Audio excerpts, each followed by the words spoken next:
France Inter.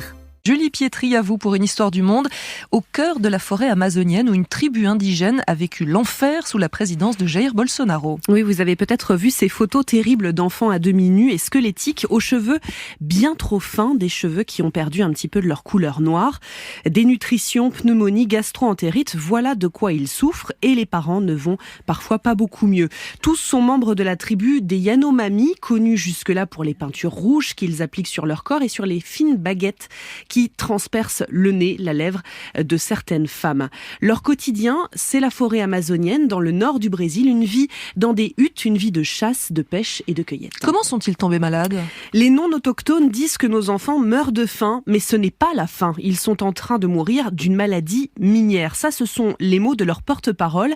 Car si les Yanomami vivent au milieu d'animaux dangereux, de serpents pour ne citer qu'un exemple, c'est un ennemi à deux pattes, à deux jambes qui les menace aujourd'hui. Le chercheur d'or qui tue, qui viole, qui détruit leur forêt nourricière et pollue rivières et sols au mercure, manger devient difficile. Il serait 20 000 ces orpailleurs aujourd'hui alors que cette terre sanctuarisée leur est interdite.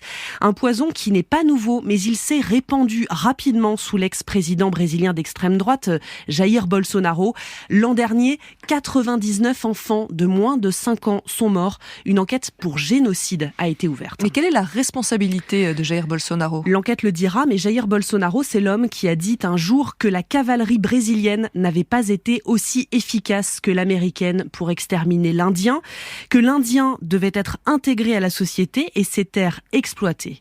On remonte le temps 2021. Jair Bolsonaro est en visite en territoire Yanomami. Il se met en scène, plume sur la tête, flûte traditionnelle à la bouche. La tribu est inquiète. Les mines illégales fleurissent un peu partout. Santé et forêt sont un tout, vous comprenez ?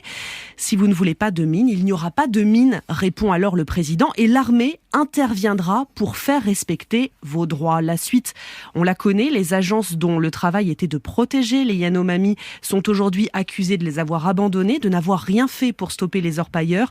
Suspicion aussi très grave de refus d'aide alimentaire et sanitaire. Alors depuis peu, des tonnes de nourriture sont larguées en pleine forêt. Des médecins sont envoyés sur place, des enfants évacués. Et hier soir, l'armée de l'air a été déployée en Amazonie avec permis de tirer sur les avions suspects, des avions qui sont souvent utilisés par les orpailleurs. Que dit aujourd'hui Jair Bolsonaro depuis son exil aux États-Unis ? Il tweet « Jamais, écrit-il, jamais un gouvernement n'a accordé autant d'attention et de moyens aux peuples autochtones que moi. » Julie Pietri de la rédaction internationale de France Inter.